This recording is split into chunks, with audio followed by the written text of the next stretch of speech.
Alright, let's open these up and open up this servo. I had to take the front, dismount it from the frame, and let's re-gear it. I just figured I'm already in here. I don't want to worry about doing all this again. So if I just swap the gears out now, hopefully I'll be good. We'll see. Not really sure what that is.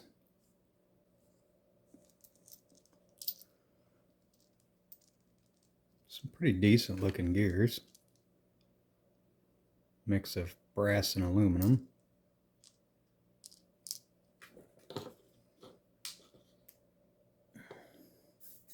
Alright, I'm just going to try and center the servo so it's facing that way. So hopefully I can get it correct when I put it back on.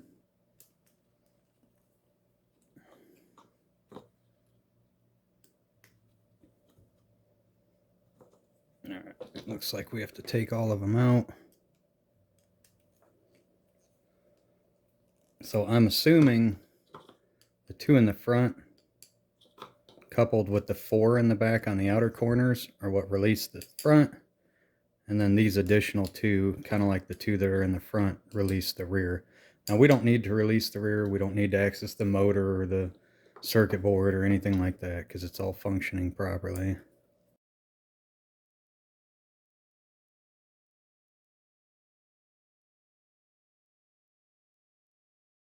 Again, we'll leave those last two there.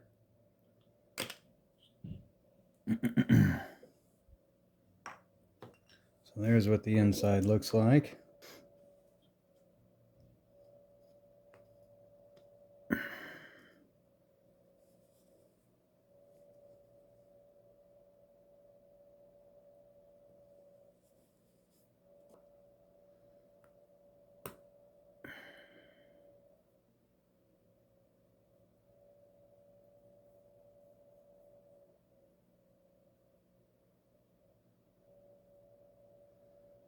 Looks like the bearing is still in decent shape. And the O-ring. Now we can pull off this one here. Set it aside. I'm going to kind of put these in order here. So I had the brass fitting, and there is a difference here. So it's got a little bit of a lip, and that was facing down. So that goes on top of this gear. The order of this is O-ring, washer, and then bearing. And that goes on top of our main gear. So now we can pull the main gear off of here. Pull the secondary gear off. And then now we can pull the main idler gear off of here. So there's a little bit of a lip right here that makes this gear so it can't come up off of here. So I'm assuming that this rod will just come out. We shall see.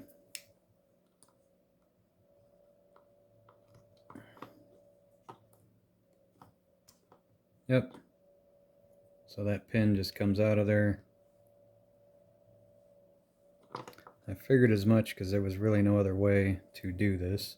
Man, these gears are actually pretty decent. It's very, very thick. It's probably some of the thickest servo gears I've ever seen. But then again, I've not had a fifth scale servo before.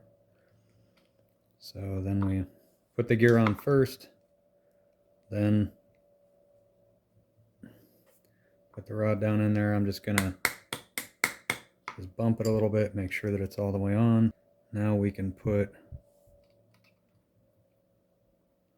that idler gear on there. So I think I see what this is for. So it looks like this goes down inside of here to give it that slot that's on this. I don't know if you can see it. But this shaft right here, the black main shaft, is notched. And this one just simply has that notch inside of it already. This one does not. I don't know why they didn't just make the aluminum come all the way up and create that notch. Yeah. They're having me put this inside of here to create that notch and then cover it with a bearing. And so in the end we come out with that. Okay.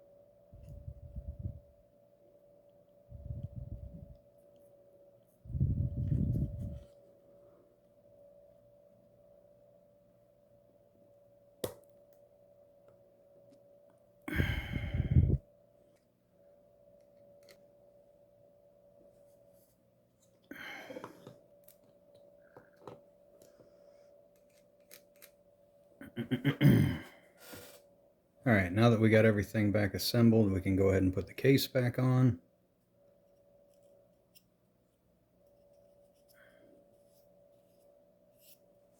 There is an O-ring around the case.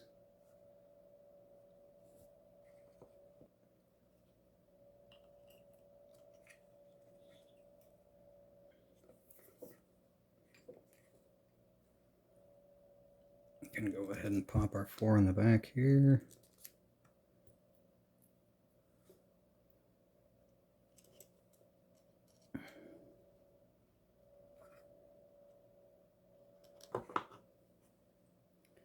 Put our 2 in the top. Alright, it is all sealed back up. We can go ahead and pop it back down in here.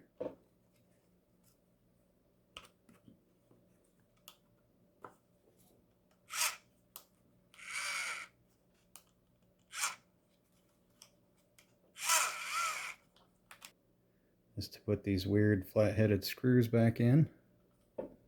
So there's 3 of them.